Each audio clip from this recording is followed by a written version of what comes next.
ప్రభుత్వ జీవోతో మాకేం సంబంధం లేదు, ప్రభుత్వమే మాది, మా దోపిడిని ఆపేది ఎవర్రా అన్నట్లు ఉంది రాష్ట్రంలో టీడీపీ మద్యం సిండికేట్ బరి తెగింపు.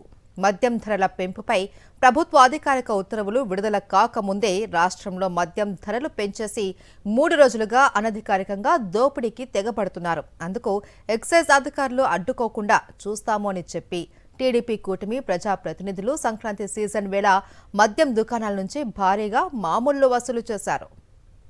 రాష్ట్రంలో మద్యం ధరలను పెంచుతూ ఈ నెల 8న రాష్ట్ర మంత్రిమండలి తీర్మానించింది. ఒక్కో బాటిల్పై 10 రూపాయల పెంపునకు నిర్ణయించింది. కాగా అందుకు అనుమతిస్తూ అధికారికంగా జీవో ఇంకా విడుదల కాలేదు. అంటే మద్యం ధరల పెంపు అధికారికంగా ఇంకా అమల్లోకి రాలేదు. కానీ ఈ అధికారిక ప్రక్రియతో తమకు సంబంధం లేదంటూ మద్యం సిండికేట్ బరితెగించింది. ఈ నెల 9 నుంచే మద్యం ధరలు పెంచేసింది. 3 రోజులుగా రాష్ట్రంలో మద్యం దుకాణాలు, బార్లలో ధరల పెరుగుదల అనధికారికంగా అమలులోకి వచ్చేసింది. ముఖ్య ప్రజాప్రతినిధి దన్ను ఉండడంతో ఎక్సైజ్ శాఖ చోద్యం చూడటం మినహా ఏమీ చేయలేకపోతోంది. బాటిల్పై 10 రూపాయలు అదనం అంటే ఏముందిలే అనుకోవద్దు. ఎందుకంటే రాష్ట్రంలో 3636 మద్యం దుకాణాలు, 540 బార్లున్నాయి. వాటిలో నెలకు 6 లక్షల కేసుల వరకు మద్యం విక్రయిస్తున్నారు. రోజుకు దాదాపు 100 కోట్ల రూపాయల మద్యం విక్రయాలు సాగుతున్నాయి.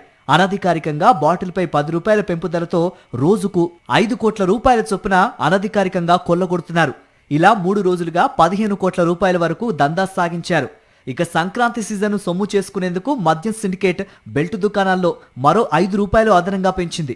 అందుకోసమే ఏకంగా 75,000 వరకు బెల్ట్ దుకాణాలను బరితెగించి మరీ ఏర్పాటు చేసింది. మద్యం ధర పెంపు జీవో వచ్చిన తర్వాత కూడా అధికారిక పెంపుదల 10 రూపాయలతో పాటు అనధికారికంగా మరో 10 రూపాయల పెంపుదలకు సిండికేట్ ఇప్పటికే నిర్ణయించింది. వెరసి ఒక్కో బాటిల్పై 15 రూపాయల అదనపు దోపిడీ ఇకపై కూడా వర్తించనుందని సుస్పష్టం. మద్యం సిండికేట్ డిమాండ్ను తమ ప్రభుత్వం ఆమోదించి ధరలు పెంచింది కాబట్టి తమకు మామూలు ఇవ్వాల్సిందేనని టీడీపీ ప్రజాప్రతినిధులు తేల్చి చెప్పారు. దీంతో సిండికేట్ ఒక్కో మద్యం దుకాణం నుంచి 50,000 రూపాయలు, ఒక్కో బార్ నుంచి 2 లక్షల రూపాయల చొప్పున వసూలు చేసి కూటమి ప్రజాప్రతినిధులకు ముట్టజెబుతోంది. ఆ ప్రకారం రాష్ట్రంలో 3636 ఆ మద్యం దుకాణాల నుంచి 18.18 కోట్ల రూపాయలు, బార్ల నుంచి 10.80 కోట్ల రూపాయలు కూటమి ప్రజాప్రతినిధులు వసూలు చేశారు. మద్యం దుకాణాల నుంచి సంక్రాంతి మామూళ్ల వసూల ప్రక్రియను కూటమి ప్రజాప్రతినిధులు ప్రత్యేకంగా పర్యవేక్షిస్తున్నారు.